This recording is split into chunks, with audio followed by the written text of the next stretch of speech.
有请节目主持人赵川。谢谢现场的观众朋友们，谢谢大家。欢迎电视机前的观众朋友走进天津卫视的大型情感节目《爱情保卫战》水，他们是著名的节目主持人左岩老师，欢迎；著名演员兰溪老师，欢迎；送爱研习社的主理人陆琪老师，欢迎；涂磊老师，欢迎。接下来我们用掌声请出这对嘉宾，掌声有请。男嘉宾小张，22岁，来自内蒙古，学生；女嘉宾小曾，24岁，来自四川，程序员。来，有请两位，有请。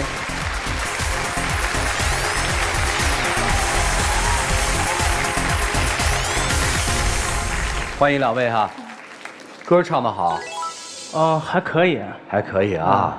吃个饭看人好看，就给人唱歌是吧？当时就是在朋友饭局上嘛，然后我们认识了，当时就感觉一见钟情嘛。后来慢慢的我就开始追她，然后私下也是要了她的微信啊。然后后来刚开始她也是不答应啊，因为她是做程序员的，然后生活特别枯燥无味嘛。厉害，写程序的啊。然后我就是每天给她唱歌啊，然后或者逗她开心呐，然后慢慢的就是她感动了，整整追了3个月，我们在一起了。喜欢她吗？现在咋啦？现在说不好，就以前刚开始的时候，因为我做程序员嘛，然后那时候我身边的男生都是比较闷，然后正好同学聚会，刚开始对他没什么感觉，然后后来就是又是给我唱歌又找段子啊，就是搞得我那一阵儿也挺开心的，然后就在一起了。我的问题是，现在怎么样？他好像说现在不好说啊，咋了？你们发生了什么呀？谁说？我先说吧。你先说。好，我想回内蒙，就是因为什么呢？就是前段时间，然后放假，我回老家找了份兼职，然后卖房子。我刚干的话就干了1个多月，然后租出几套房子，我感觉还不错，我觉得挺好，我找到了自己的方向嘛。然后后来我就让他跟我回内蒙吧，但他死活不回来。他就一点都没有考虑我想不想回去。当时我是为了他留到天津的。什么情况？我家在北京，我跟他谈的时候我大4嘛，然后他专一。你是四川人是吧？对，但是我妈妈在北京生活。对。然后我妈就在北京给我找了一份挺好的一份工作，然后我当时也想着回北京，但是他就死活不让我回去。然后他就说我回北京了，把他一个人就撂天津了，就异地恋了。然后他就撒娇，各种就是耍泼。然后我当时我也吃他那一套嘛，然后我当时就想着那就天津也还不错。然后吧，他当时还特别信誓旦旦的跟我说，他说他要专升本。然后我当时就是想着他本来学习就不上进，然后因为这事儿吧，他又想考个本科证，我觉得这个上进心我不能打击吧。然后我就说那我就留天津呗，陪着他就是学一学什么的。等于人家留下来了，现在你想回老家，你这属于毕业了还是属于什么呀？我这还没有毕业。当时在老家那个楼房的行情也不错，我想干完这一阵，然后再继续上学，然后就是请了几天假。哪是几天假？他足足快开学1个多月都没回来，他就想着去卖房子，他觉得自己就尝到甜头了，自己能挣钱了。他跟我说，他说他要辍学，他要回内蒙卖房子去。然后当时他不是为了让我留天津，他说他要专升本然后当时还陪着他学。升上去没？没有啊。但是我也努力了，对不对？我也是有私心的，我也是想让他那个多帮帮我，因为他经常上班嘛，我想以这个为借口，也是经常在一起多待一会儿，这样。他是以考专升本为借口，要让你多陪陪他。后来你怎么从内蒙就回来了？后来那你要倒问他呀，他就是把我骗回来的。当时他给我打电话说你回来吧，然后我们单位同事有个男生长得特别帅，比你好太多了，然后说每天对我特别体贴，然后接我上下班，你要再不回来我就跟他在一起了。当时我就是果断选择了爱情嘛，当时我就连夜就回来了然后后来我就上他办公室门口等他呀，等了之后她跟她闺蜜回来了，我跟她闺蜜闲聊了几句，后来我才知道根本就没有这回事儿，她就是骗我的，她总说我幼稚，我感觉这一点她比我还要幼稚。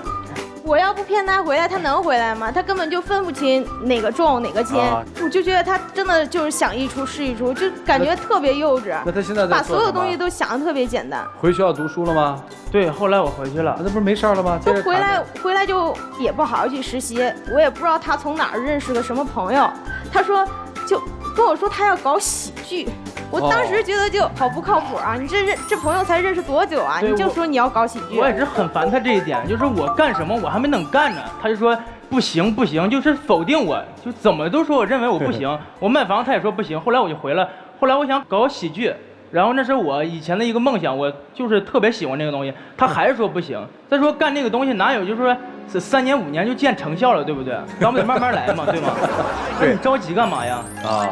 他就是总认为我幼稚，我感觉我不幼稚，因为一个人有一个人的想法，对不对？我有我的想法，他有他的想法。那你就是因为他搞喜剧，你觉得他幼稚吗？还有别的事儿，你觉得他幼稚吗？他搞喜剧就是跟那一帮朋友就天天在一起吃吃喝喝玩，然后谈理想什么的，他就说这就搞他的喜剧。你不是一个男生，你不懂，这都是人之常情啊，对不对？我的朋友来找我，我是不是应该要请他吃饭，对不对？总不可能他大老远过来找我，我再让人掏腰包然后请我吃饭，对不对？关键是他自己本身生活费就不够，他就还要天天这样子请吃饭什么的，然后自己用完了钱吧，他自己也不说，就为了自己理想出去找个兼职，你自己挣点钱是不是？对对对。他就是没钱了，就我吧也给他个100-200、200-300的这种，我当时是觉得无所谓。如果以后一直这样下去的话，是不是就有点不太合适了？其实谈到钱这个，我也不是说经常朝他借，就是偶尔的时候，我就是实在没钱了，我跟他张口了，然后他借给我，后期我也还你了，对不对？我俩在这个钱这方面分的挺分明的。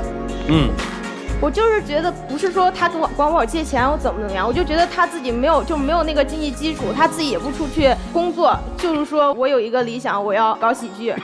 我确实是喜欢喜剧，咱俩处这么长时间，你也知道我为喜剧付出了多少，你也知道。我每天看喜剧小品，我看到凌晨3点多，然后我就写本子写段，我有时候都不睡觉，你也知道对不对？你应该理解我，对吗？我就觉得他就是3分钟热度，卖房子也是，就搞喜剧也是。还有别的吗？就是还有就是，他就想一出是一出啊！他还想过哪几出？我不是就是做程序员，我其实天天工作的情况下，我是很讨厌别人打断我思路的。我跟他说过这个问题，我说我工作的时候你不要打扰我。就有一次，他是要考试的前一天，他告诉我他要去旅游，我说不行啊，我这几天我项目忙，我不能去。然后他就考完试当天下午就特别开心，特别嗨的给我打电话，一个劲儿打电话。然后发微信，然后我说我真的不去，我太忙了，我项目最近要收尾阶段嘛，然后我就根本出不去。然后他还一个劲儿打电话，又给我发什么就照片啊什么，就说我一定要去什么的。然后最后我就死活我不去嘛，我就有点生气。然后他就说那你不去，他自己去呗。当时我也是为他着想，他每天敲键盘都快傻了，然后我就想跟他出去玩，然后散散心。然后后来他跟我说他特别忙，然后去不了。然后我就说那就算了，然后当时也生气了，然后说那我就自己去吧。当时和他借钱是怎么回事呢？就是没人说借钱，他刚说我从他拿钱了。哦，他去接着说，就是我本来已经把钱准备好了，但是我朋友那边临时出了点事儿，然后朝我借了点钱，我也不好意思不帮，然后就是特别铁的朋友，然后我就借了他点儿，当时钱不太够，然后从他那嘎达拿了一点，然后后来我也还他了。不是你都没钱，你还旅行什么呀？不是，我就是为了讨他开心嘛。他就说为了让我去旅游散心，我就觉得能不能就是等我忙完这几天，我项目结束了，咱们再好好出去玩。他非得就折腾那一天去。我就想那天是正好考完试，挺好的，我们一起出去玩，我感觉挺好的。我本来很忙，为什么非得折腾那一天去啊？最后他还自己去的。对，当时我就特别生气，我就自己去。都没钱，你还生什么气啊？当时反正我就感觉特别生气。然后除了这件，然后还有就是他有一次带着他朋友，然后说要过什么生日 party， 带到我家去了。我那时候我不知道，然后我加班回去都8、9点钟了。然后回去之后，我一打开门，那满地的蛋糕，满天的气球飞，他们一帮人在我屋玩的可开心了。我当时我那个气啊，我真的就不打一出来。我工作那么累，我想回去好好休息休息，他还给我整这一出。当时我也是跟他打招呼了这件事儿，然后但是他可能是工作太忙嘛，没来得及回我。当时我也是我朋友赶着那天过生日，然后我就也有他那个租房钥匙，我直接领朋友进去了。因为当时里面有几个女生，然后想做饭吃嘛，做饭吃，我想我女朋友那样可以啊，对不对？什么都有，挺方便的，也不是外人，然后我就进去了，然后就开始布置那些个生日什么。后来我也是也有想到他，我说等他回来下班之后，然后我们一起喝酒，乐呵，挺好的。他也是减轻了一天压力，然后再加上把我这些朋友都给他认识，我感觉挺好的。再说后来弄了满屋子都是那个蛋糕什么的，后来我俩也熟识了，我感觉我俩边熟识，然后边说说话也挺浪漫的，就这样。可是我就想回去，我就想好好休息嘛。我累了，我想休息，我也不是说不想认识你那朋友，跟我也不熟啊，我去了我也尴尬呀。那你朋友我都认识，为什么我朋友你不想认识呢？请不要以这种方式让我来认识好吗？你们俩谈恋爱谈了多久了？快2年了。分手舍得吗？现在已经下定决心了。他想分手，但是我不甘心，处这么长时间了，我还是放不下。我就觉得我俩真的圈子根本就不一样。刚开始谈恋爱的时候，我就觉得2个人开心嘛，在一起。结果就是越往后走，我就觉得他根本就不成长。我一天上班特别累，他还一天给我找事情。不想那么累，对吧？听听老师们的意见吧，一起进入丘比特问卷。小曾，你嫌弃他不靠谱吗？现在我觉得他不靠谱。你嫌他务虚吗？你嫌他学历低吗？这个没有，要是嫌他学历低的话，我当时就不可能跟他在一起。你嫌他赚的少吗？不会，我自己能赚。其实你多少都有。前面说的那些，想让他去再读个本科，你全心全意的支持他，让他找一份稳定的工作，或者甚至最起码不要朝你去张嘴要那100-200块钱。这些所有的小细节，都多少透露着刚才我提到的那几个问题。还有你，小张，你知道在爱情当中不能太自私这件事情吗？知道。从北京到天津，从天津到内蒙古，你要求你的女朋友一路追随你的脚步，仅仅是因为第一段他用的原话叫死皮赖脸，你害怕孤独；第二段，你做中介卖出了几套房子，挣了一点点钱，你就让他放弃他一直以来的追求和梦想。如果他真的跟你去了内蒙古，又是下一个问题，女孩子远嫁嘛，你能处理得了这些问题吗？你跑到人家去跟我说，哎呀，也不是外人啊，他明显很生气很介意，所以别老不拿自己当外人。那是你家吗？不是。带着朋友到里面一顿造化，你完全就是站在自己的立场上思考自己的问题，以自己的角度，而且打着为了你好的名义去旅行。就是网络上很流行的那句话呀，叫做我带上你，你带上钱啊。然后后来变成了我不带上你，我带上你的钱啊。所以无论你跟谁谈恋爱，都不能那么自私的只考虑自己的利益，而要把对方的前途、你们的未来放在首要的位置。我觉得你们两个就是有些事儿没必要，有些人不合适。祝福每一位，谢谢。一见钟情哈，明显是你对他一见钟情。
后端。PHP Java 啊，那是偏游戏构架的。没有，我是做银行这一块的。我最近跟程序员交流很多，然后我发现一件事儿，程序员的生活乐趣啊，我是文科生嘛，和我文科生完全不同。就是我们文科生看到流星划过呀，看到路灯一明一暗，漫天的星辰，看到一朵花开放，很开心，那是我们的生活乐趣。当然，程序员对这些也能感受到乐趣，但他们更大的那种喜悦来自于一个功能的实现啊，一个 bug 被修复啊，一个数据库被优化呀，这件事情能够给他们带来很大的愉悦感。我讲这点什么意思呢？就是你是一个缺乏同理心的人，你的整个思考坐标是我觉得出去旅行一定是好的，所以你要跟我一起出去旅行。这件事情是好的，是你觉得，不是他觉得。你感受不到他觉得这件事情是怎么样的，你以为他也会跟你一样感受，这是没有同理心嘛？你感受不到他的真正感受嘛？你感受不到他在那边打代码，你知道你去打扰他，他会多生气。他好不容易有一个思路，他要把这个代码写下来，要有一个很长的过程，你打断了他，很抓狂的。你的整个思考坐标是有问题的，是我，而且这件事情我不觉得很容易改，就这件事情是很难改的，不是找到问题他就可以改了啊，这是第一个。第二个，为什么要分手？因为你还在恋爱，你已经到了做人生抉择的时候。你们的人生是有过交汇点的，但是你们的终点不是一个终点。所以姑娘，你要想一想，我究竟是继续要恋爱，还是我真的要去做人生的抉择了？男生你要想一想，我什么时候要开始做我的人生抉择？我的终点和他的终点是不是同一个终点？这个问题想通了，你们今天就很容易去做出判断。就这样。谢谢老师。若干年前，我就是 Java 程序设计员，做网络播放器。程序当中出现缺陷，也就是俗称的 bug， 怎么办？就会一直就调试啊，找 bug， 修正它。对。它就是你程序当中的那个缺陷。就像兰溪老师所说，做程序员有的时候是挺枯燥。有这么一个活蹦乱跳的小男生，的确能成为生活的调料。但是他老是这样捣乱是不行的。做程序员要心中有谱，要有逻辑的结构，要有一个系统，而系统当中是不能有 bug。但是话又说回来，生活当中有很多所谓的乐趣，就来自于某些缺陷。有些缺陷是必不可少的，就像一个完美的人是不可爱的，比如说花无缺，但是有点残缺的江小鱼是可爱的。所以就看你自己怎么看吧。我个人认为是你可以找个理工男，两个人互相取暖，探讨工作也可以，宅在家里面也可以，倒没有必要找一个太活蹦乱跳的人，因为他根本不懂你内心的喜怒哀乐，他不能够在你工作烦忧的时候能够适当的安静一点，也不能够在你工作繁忙的时候能够体贴一点，这不是他的错啊，因为他不懂你嘛，他也年轻嘛。他总认为自己执着的青春燃烧能够点燃你，但其实点燃你的方式他并不懂。所以我认为刚才你所谓的哭是委屈，是因为不懂，倒不是哭泣这段感情。所以做好你的程序员，找一个能够更懂你一点的男生，但也别责怪他，好不好？就这样。谢谢老师。没事儿，就是喜欢活泼的找一个活泼的，但是找一个相对既活泼又懂你的就好了啊。那个梦想就自己坚持吧，只要不打扰别人，坚持自己的梦想没什么。好，接下来一起进请60秒。以前是我做的太多事让你不开心，也确实我不太成熟，我希望你再给我一次机会。以前你总喜欢听我唱歌，但是这次我不知道你能不能原谅我，像以前一样哄你开心。再让我为你唱一曲吧。往后余生，风雪是你，平淡是你，情清贫也是你，浮华是你，心灵温柔是你，目光所至，目光所至。我一定会改，我一定会改好的，相信我。请回吧，啊。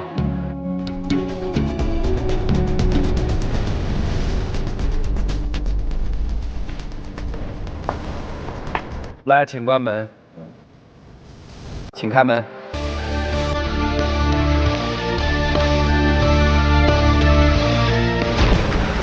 来，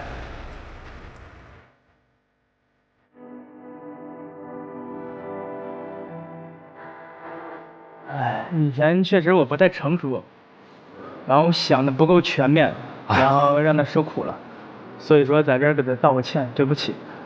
没关系的，我老婆还说我不成熟的，成熟是一个相对的过程，你这个年龄不成熟是应该的，但别幼稚就行。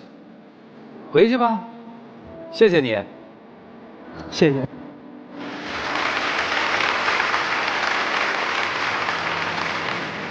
趁年轻啊，做点自己想做的事儿，前提是不要让别人给你买单，自己买单这件事儿就可以了。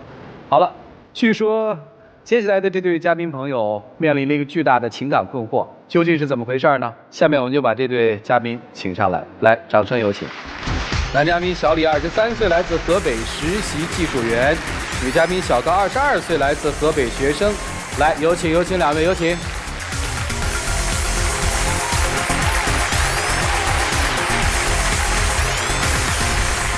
欢迎两位哈。小高是在表白墙上面发了个言，结果就被他追的是吧？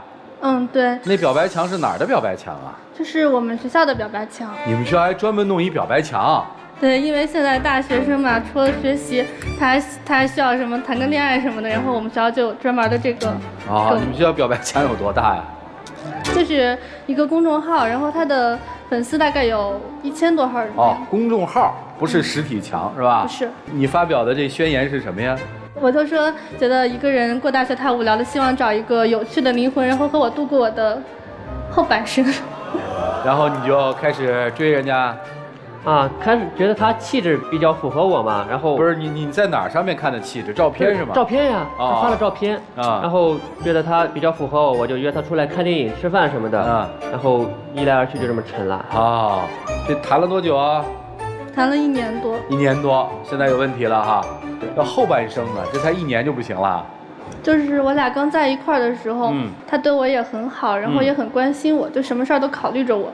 但是现在呢，他越来越和他们的那些哥们儿们愿意在一块儿，就是不愿意和我待着，我心里很难以接受。要毕业了嘛，想着哥们儿们平时也聚不了多久了，就想着多聚一聚。他对他的哥们儿太上心了，就他有一个发小，然后人家出国了，他这发小我觉得就有毛病，就出国的时候就和他说，我走了之后你帮我照顾一下女朋友，你自己的女朋友怎么能让人家的男朋友照顾呢？我就特别不能理解，而且人家那么一说吧，他还挺当回事儿，只要那个女的一有要求，他肯定会去，就是比对我积极多了。你真照顾啊？也不是每次都去，就是他女朋友也就生病或者搬个宿舍我去看看，也不是经常去。哦，确实你发小委托你啊？对啊。心挺大的，还对呀，你这发小跟你有多少年啊？是咱们传统意义上说的发小，还是后来我俩就是小时候是邻居，一块长大的嘛。哦，还在一个大学里。啊，对，关系是不错。我俩那次去看电影，然后本来挺高兴的，走在半路上，他突然和我说：“咱们把我发小的女朋友也带上吧。”我就特别不满意这个事儿，当时。啊，为啥呢？这为啥？我发小他出国了，他女朋友自己在这也挺可怜的。我想着我俩去了，把他带上呗，我俩也没什么损失，然后就跟他这么一说。人家不是会更可怜吗？看着你们俩团聚，一块儿去看电影，想着他自己一个人在宿舍挺无聊的，就把他叫上吧。因为这个他还动手打我。但是我俩那1个月才去看了那1次电影，平常也没有那机会去看电影呀。他就要非要带一个别的女生去，我肯定很生气。带去了吗？他没有带。没带还打？是因为我生气了才不带的。那你为什么打人呢？我就揪他几下头发，那也不叫打吧？揪头发呀？他都要带别的女生去了，我觉得他总是这么任性。这倒也揪不着。我以前头发挺长的，就是因为他揪我才剪短的。真的假的？真的，以前是长发，比这长。哦。反正就他比较任性吧，总是打人，确实我不太开心。这不太好吧？但是他很过分呀，而且看电影这事儿我觉得就挺让我生气了。后来今年过年的时候，他没有去我家拜访，拎着东西去了他发小的女朋友家，我怎么想呀？我发小他们都要结婚了，和他对象，然后他在国外回不来嘛，他跟我说，我就说啊，你回不来我就替你去看看呗，就表达一下心意嘛。啊，然后我就去了。那你咋不到你女朋友家也表达一下心意呢？我这不刚实习，还没有正式工作，想着也没有挣到工资，去了挺没面子的，就想着等有了工资再去。你觉得是内外有别是吧？发小那是外人，随便看看就行。我就替我发小去的嘛。我觉得他对我就是不在乎的，要在乎的话，我们俩都是一个地方的，你有空可以去看一看呀，也不必要非得找了工作再去嘛。而且他去给人家买东西的钱是他自己掏的。我哥们儿嘛，你给他掏钱买点东西也没什么呀。再说人家回来还请我吃了顿饭呢。他平常对我特别抠门，我俩出去吃饭的时候都是 AA 制啊。我当时想着都是学生没有钱，他说 AA 制我也能接受，但我有啥好吃的好玩的我都想着给他买，他呢他从来不考虑我。怎么对哥们儿那么好，对女朋友这么抠啊？毕竟我俩现在还没有结婚，然后我们都是学生嘛，想着 AA 制其实现在大城市很多都这样，没有什么特别不好的吧。他后来实习有了工资之后呢，我想着他这回能给我买礼物了吧？他头1个月的工资就拿去请他那帮朋友吃饭了，一点都没有考虑我。男生吃个饭怎么了？有时人家请我，人家也不说什么呀。那时候我想着给他买东西，不过那几天哥们比较多，出去吃饭1个月工资也没多少，就那样花没了。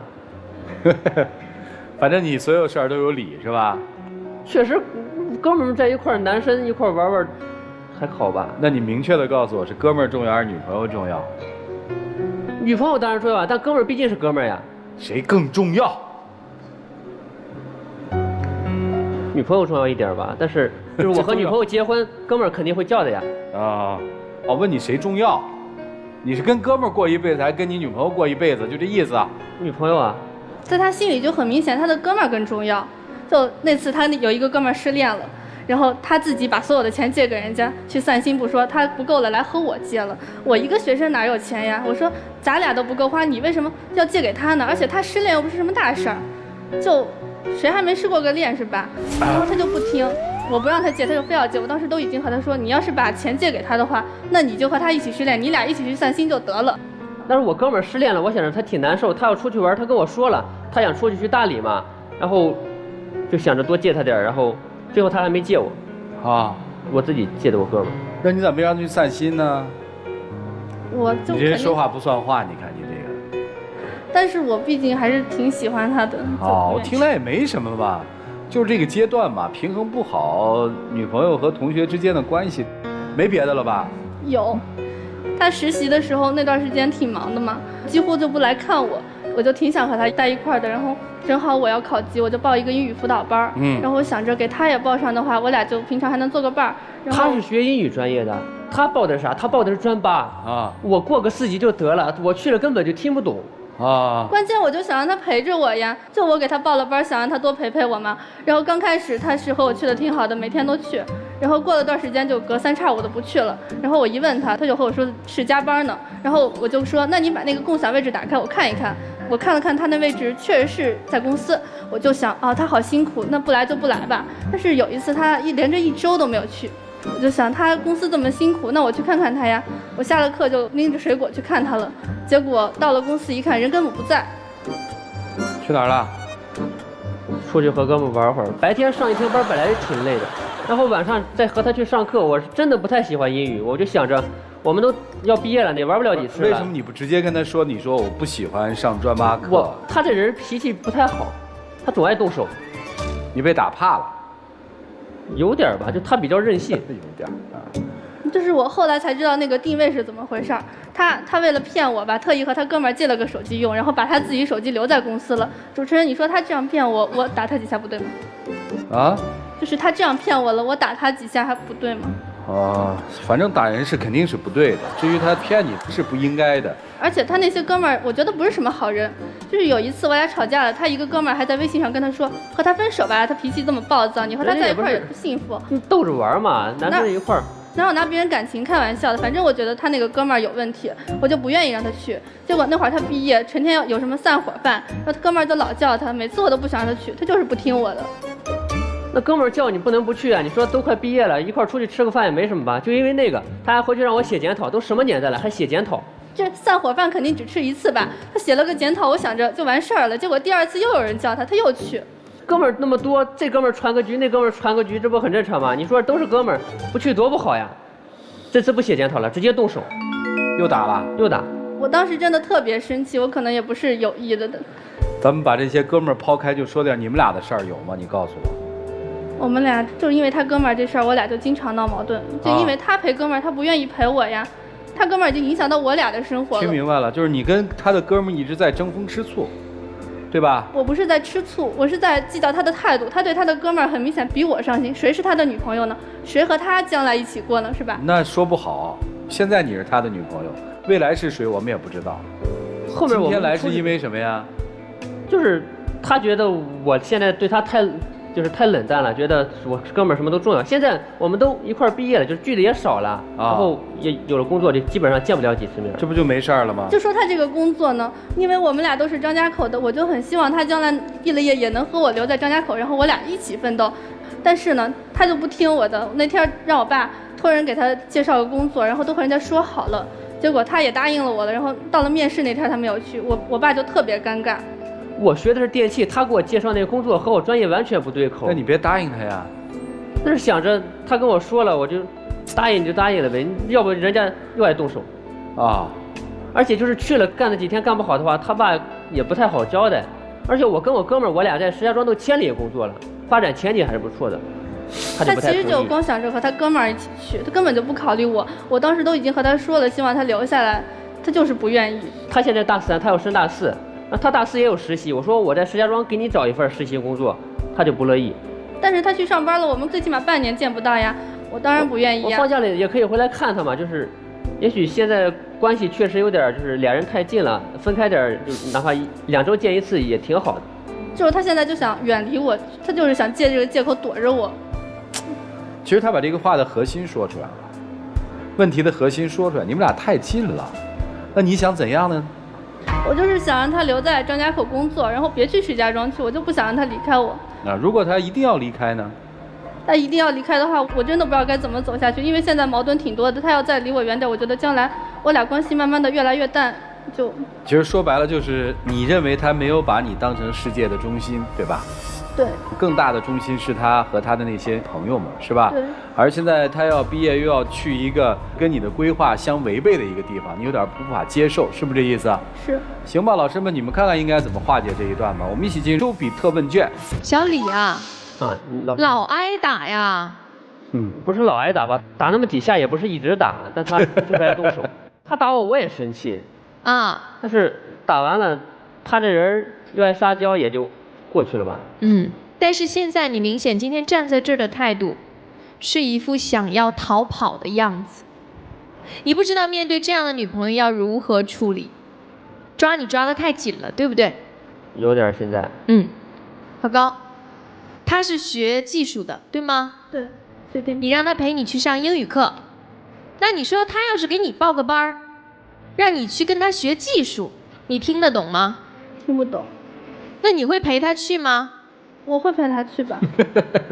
不要在这里说大话，可能你会第1天陪他去，第2天陪他去，但是1个礼拜以后，你就会疯掉，因为那完全是你不懂的世界。你的父亲给他找了一份完全不对口，他也不喜欢的工作。如果是你，你会去吗？我不会。那你为什么要把他的故事按照你的方式1、2、3、4、5的写下来，然后要严格的执行呢？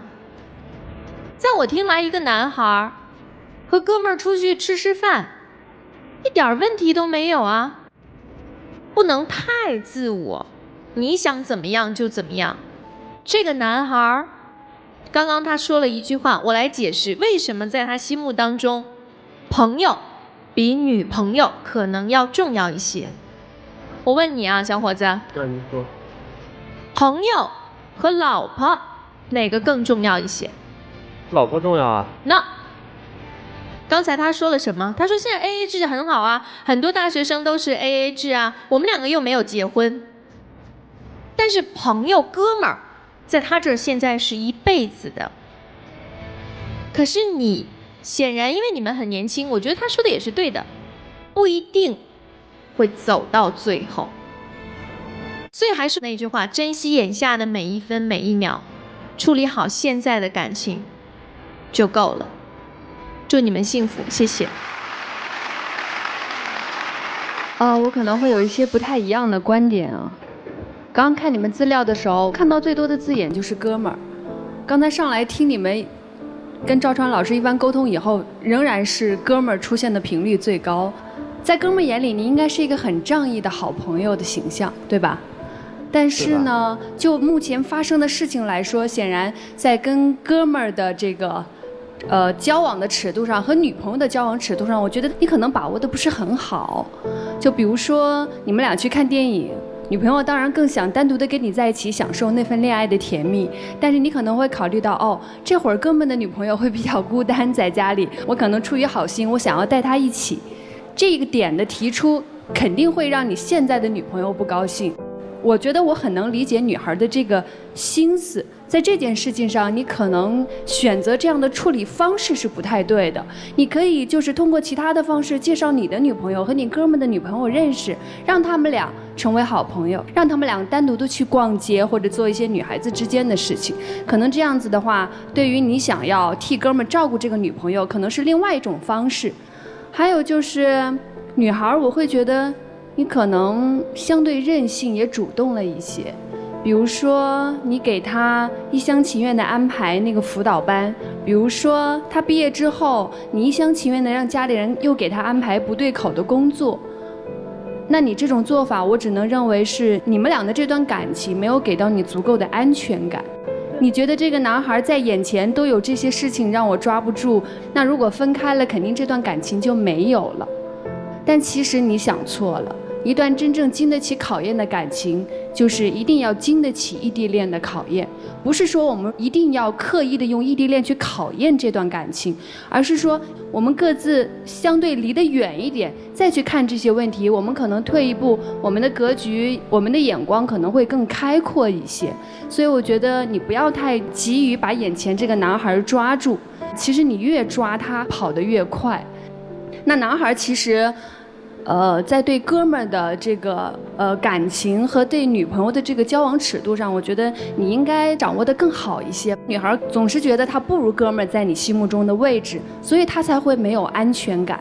所以我觉得你们各自来调整自己的问题吧，不要太去苛求对方了。祝福你们。我觉得其他都是小问题，有2个本质问题啊。第一个本质问题是家暴。不是只有男人打女人才叫家暴，女人打男人也是家暴。姑娘，我知道你觉得我生气，我打他2下又怎么样？像你这样揪他头发，我不知道你其他还做什么？他怎么打也掐吗？扇吗？有时候扇后脑勺。像这种举动，如果是一个男生对你这么做，走近啪一个后脑勺扇一下，走出啪一个后脑勺扇一下，你肯定跟他分手了，对吗？你对他做的一样的，这是一个很严重的问题。就算一个人再惹你生气，我们也是不允许向自己的亲密恋人或者将来的丈夫或者妻子动手，动手都是不对，不管是男人对女人还是女人对男人。你不改的话，未来在你的人生里面一定会形成一定的问题的啊，这是一方面。第二方面，我觉得男生身上有一个本质的问题，叫什么呢？叫分寸感。尤其是你兄弟的那个女朋友，女生生气的点根本就不是你去照顾什么兄弟的女朋友，其实本质不在这儿，本质是你对另一个异性有了关心。我不管你原因嘛，反正你对另一个姑娘好嘛，你去另一个姑娘家里面，你去照顾她，你去帮她搬家，帮她干嘛？那很简单嘛。什么叫分寸感？说有人把自己的那个女朋友托付给你啊，我也不知道他什么心态，他愿意托付给你 OK 的，你要照顾他也 OK 的。你照顾人家和人家相处的所有的时候，女朋友必须在，这就是分寸嘛。这不就是分寸感吗？就好像你给你兄弟借钱一样，可以的，你自己的钱 OK 的。分寸感在什么地方？不能拿自己女朋友的钱去给兄弟做利益输送，这就是分寸感嘛。所以，希望男孩成长快一点，谢谢。男生准备毕业之后异地是吧？想着异地，我去石家庄工作，他大4如果在石家庄找工作的话，也就异地半年吧。那你介不介意把你的女朋友交给你的好哥们儿来照顾？我不想这样。为什么你不想这样？我觉得我俩在一块儿也是我对他的事情。对啊，那为什么你可以照顾你好哥们儿的女朋友呢？我哥们儿跟我说了，我也不是太去帮他忙，就是偶尔帮一下。你知道你在那些好哥们儿心目当中你是什么吗？第一，大概认为你是无公害的人，没有威胁。第二，大概是认为你有这样的价值，但他却丝毫没有考虑过你在这件事情上的为难。如果是我要拜托别人来照顾我的女朋友，我会拜托她的闺蜜嘛，对吧？我会跟闺蜜说，我不在的时候你们好好照顾一下，女生方便嘛。所以你的朋友很大一种情况下利用你内心想要做好人的心理，而你说实在的就快毕业了，不说撕心裂肺，好歹也是依依不舍。我就没见过几个毕业生在即将要分开的时候还分得那么理所当然。我觉得你心里大概是有点烦他。如果你不烦他，你为什么不希望在毕业之后依然跟他在一起呢？你有点烦他。我并不认为你对他有太多的情感需求。对于女生来说，你就不要烦他。真爱是主动的，没有谁是被胁迫。人家都说了，毕业了你就别再纠缠了，那你是不是应该有点自尊呢？你干点自己毕业以后该干的事，好不好？保持一点矜持，就这样。人都会有失位的时候，女生其实你失位了，你跟他现在的关系，你就是个外人嘛，你不是内人嘛。但是你要做的事情都是要做内人的事情嘛。你看啊，管你的钱，管你的人。男生一说他要走，我就觉得就是逃跑。所以我觉得你们都冷静一下，面对自己所处的感情。来，接下来一起进入真情60秒。我还是不想和你分开的。现在我已经大4毕业了，我和哥们儿距离也少了，我希望咱俩还是可以继续走下去的。毕竟你是说你有点任性，但我喜欢你也是很多方面的。我觉得咱俩在一起还是很开心的，我希望咱俩还是可以在一起的。如果我去了石家庄工作，你愿意的话，我可以刚去工作就开始给你找实习，咱俩还是可以一块在石家庄奋斗嘛？你觉得呢？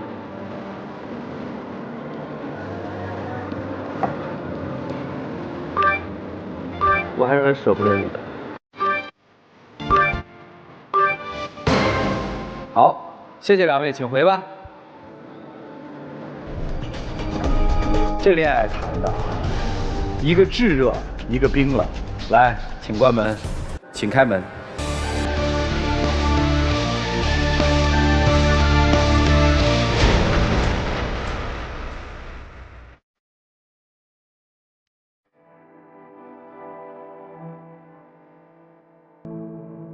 也许是我以前对他太不关心了吧，有可能是我做的不好吧。记住陆琪老师说的，请记住分寸感，好吗？谢谢你，请回。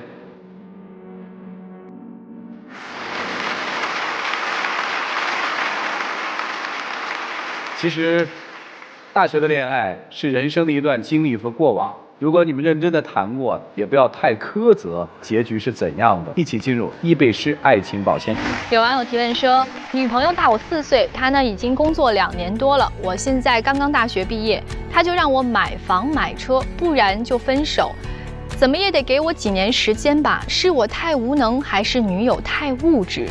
我该怎么办？不是你无能，也不是女友物质，而是你不是女友要的那个人。所以呢，他明显是在给你出难题，想要让你知难而退。感谢现场以及电视机前观众朋友们的陪伴和收看，我们下期节目再见，谢谢大家。